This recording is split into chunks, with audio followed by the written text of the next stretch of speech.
Hi, I'm Michelle Renee Hyatt of American Quilter Society, and we are in our category 16, which is our miniature quilts, and that is sponsored by Quilter Select.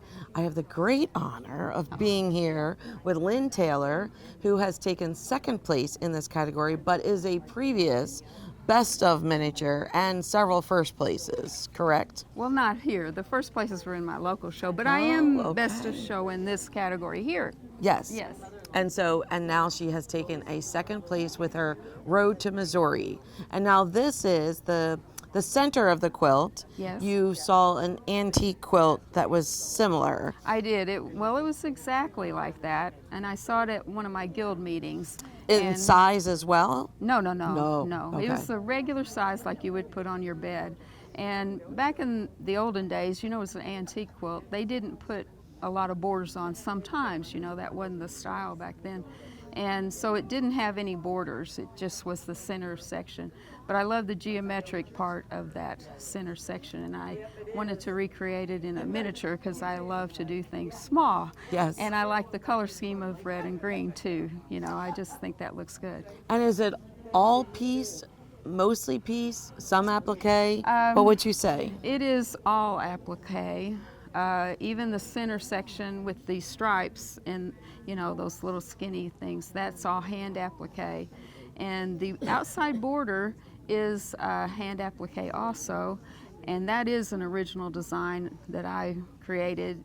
But I did, of course, think about antique quilts that have those swags, and I like the way the swag continued the circle part, Almost that like you a see. reef swag. Yes, around exactly. It. And I love that it finishes the circles out there in the edge. It really just draws your eye. Thank you. So how do you go about your applique process, if you wouldn't mind me asking? Oh, no, that's fine.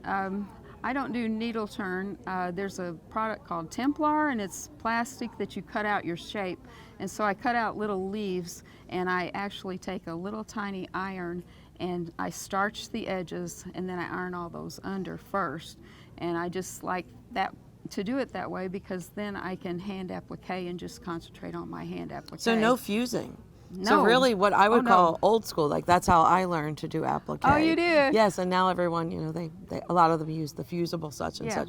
But so you would pin it to where you wanted to put it and then Yes. applique it. And to pin that small of a leaf on, I actually had to pin the pin through the background and then just over to hold it on, and then through to the other background piece, because you cannot pin it on there and get it to stay in the right place. And even then it would move some and I would have to reposition it.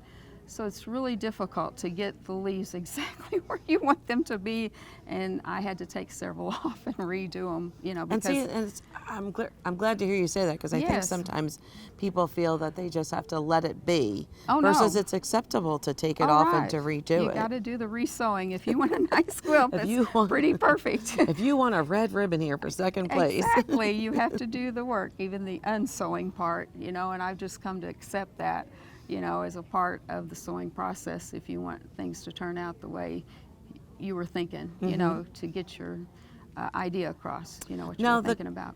The colors, was that the same as the That antique is quilt? the antique quilt. So 'cause you went that's- about finding just the right green and the touch of Right. red. And see, I've learned along the way, this is my 7th one in the miniatures, and it's best to use fabrics that are tightly woven, because then they're easier to manage with the fraying and everything, and to get the edges turned under. And so this is batiks also, and because that's that real nice fabric that's real tightly woven. And it holds up better thin. for you. Yeah, and thin. Everything in miniatures has to be reduced to get it to look correct, like it's a big quilt shrunk down.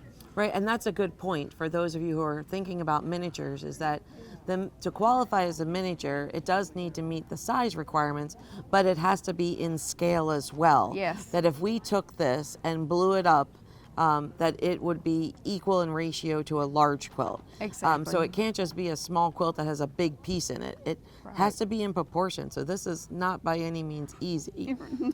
So speaking of that, what Yes. draws you to the miniatures? What draws me to it? I just like things with a lot of detail, and I have always liked miniatures of other things too, like little dollhouse furniture and all that stuff. When I was a child, I liked that kind of thing. And so I've always been drawn to a miniature of something that was larger. You know, I just like the tininess of it and how hard that was to create, you know, even in a little painted item or something.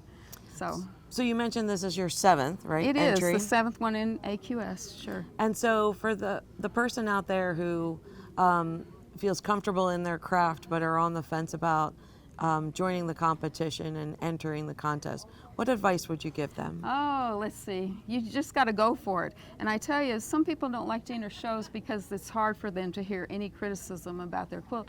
That is how you learn. That is how you learn what you can do to improve so that next time maybe you will earn the ribbon.